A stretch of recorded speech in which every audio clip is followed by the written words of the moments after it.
வணக்கம் நண்பர்களே. Australia versus Bangladesh first test வேற லெவல் இம்பாக்டிங்கிறத கிரியேட் பண்ணியிருக்காங்க. டாஸ் வின் பண்ண ஆஸ்திரேலியா நாங்கள் முதல்ல ஒரு பேட் பண்ணுறோம் டிசிஷன் எடுத்தாங்க.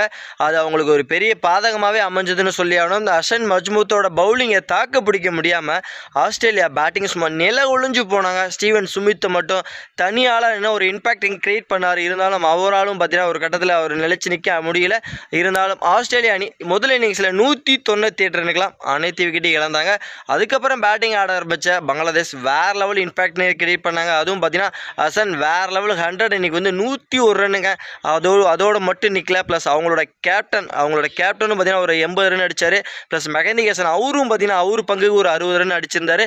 இதனால பார்த்தீங்கன்னா 426 ரன் அடிச்சிருந்தாங்க. ப்ளஸ் பங்களாதேஷை பொறுத்த வரைக்கும் 226 ரன் பின்தங்கிய நிலையில் ரெண்டாவது இன்னிங்ஸ் ஆட ஆரம்பித்த ஆஸ்திரேலியாவுக்கு பார்த்தீங்கன்னா மறுபடியும் ஒரு பெரிய பின்னடைவு. மறுபடியும் அவங்களோட பேட்டிங் கொலாப்ஸ் ஆக ஆரம்பிச்சது. அவங்களோட பேட்டிங் சொற்ப ரன்னில் வந்தவங்க எல்லாம் விக்கெட்டை இழந்த வண்ணமாக தான் இருந்தாங்க.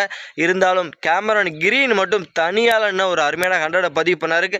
அவருக்கு பக்கபலமாக ஸ்டீவன் ஸ்மித்தும் ஓரளவுக்கு ஸ்டாண்ட் அவுட் பண்ணார். இருந்தாலும் பார்த்தீங்கன்னா ஆஸ்திரேலியாவால் 280 சில்லரை மட்டும்தான் அடிக்க முடிஞ்சுது. மீண்டும் பார்த்தீங்கன்னா பங்களாதேஷுக்கு ஒரு அருமையான ஒரு வெற்றி வாய்ப்பை தேடி கொடுத்தது. 57 அப்படிங்கிற டார்கெட்டை செட் பண்ணாங்க. ஆஸ்திரேலியா அணி 57 அடித்து அந்த வெற்றி அப்படிங்கிற இலக்கோட ஆட ஆரம்பித்த பங்களாதேஷ் பார்த்தீங்கன்னா அசால்ட்டாக பார்த்தீங்கன்னா வெறும் ஒரே ஒரு விக்கெட் மட்டும் இழந்து அந்த ஸ்கோரை அசால்ட்டாக அடித்து ஜெயிச்சது மட்டும் இல்லாமல் ஆஸ்திரேலியாவில் ஒரு வரலாறை பதிச்சிருக்காங்கன்னு சொல்லி ஆகணுங்க.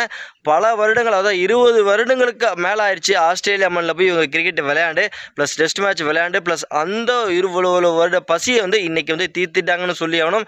அந்த அளவுக்கு ஒரு வேறு லெவல் இன்ஃபேக்ட்டுங்கிறது பங்களா டைகர்ஸ் இன்றைக்கி பண்ணியிருக்காங்க. வேறு லெவல் மாசு பேட்டிங் பவுலிங் டெஸ்ட் மர மாசு காமிச்சிட்டாங்க. ஆஸ்திரேலியாவை அடிக்கிறது ஒன்றுமே சாத்தியமே கிடையாது. இருந்தாலும் பார்த்தீங்கன்னா அதை சாதிச்சு காமிச்சிருக்காங்க.